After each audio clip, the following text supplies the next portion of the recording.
Okay, guys, my tub is aggressively filling. We are about to go test this. Now, technically, this is actually not a finished edge. You can see what I was showing you here. You got to tuck it in and fold it and sew it. That hasn't been done. This also needs another pleat right here now that the whole thing is set up for tension to give it proper tension. But that's it. And for now, we're just going to do some minor testing, so that's fine. I wanted to talk to you guys while I'm doing this about why I set up this series in the first place. And the original reason was to build a series for you guys that taught you how to build your own RC sailboat that didn't suck, would be fairly quick, and flat bottom. I did that. It was a trimaran. You can see that in a video on the boat called Weights Matter. I actually shot that one as part of a big series, but it was one of the few videos that didn't get deleted because it wasn't on the memory card when my phone got hacked. All my friggin' stuff got deleted. My security is set up so that if somebody tries to take something off my memory card, it'll just wipe everything. Well, that's great for security. Make sure they don't get anything but a snapshot, but it's bad for keeping information when you do a YouTube channel.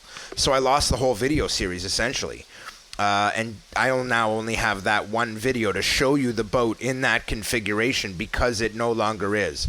I decided a trimaran was not going to cut it, and I wanted something else. Partly because I actually had to build a jig myself to make that work in the first place, guys. So let's just shut off our water source. Now you'll notice I've got the fan in the room this time. I'm going to tilt it and kind of get it ready. I'm going to close the door a little and angle it up so it actually gets into the sails, and you can see that that's the case here. I'm going to set the rudder and I'm going to give it a little go. Now, if anybody was wondering whether it'll turn into the wind, we're going to make that happen here. And I'll show you the rudder angle. It's pretty steep, but you see it's still getting pushed around a little. We are going to fix that. One of the ways you could fix that is to remove one of the sail sets, okay?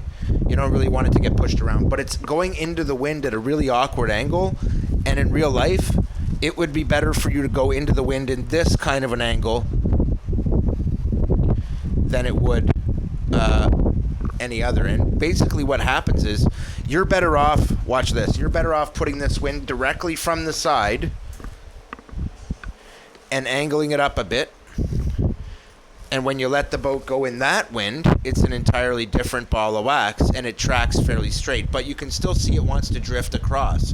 These are actually fairly light winds to me sitting here, but that 4 or 5 knot winds, this 1/10 scale, that's actually a lot of wind for this boat to be in.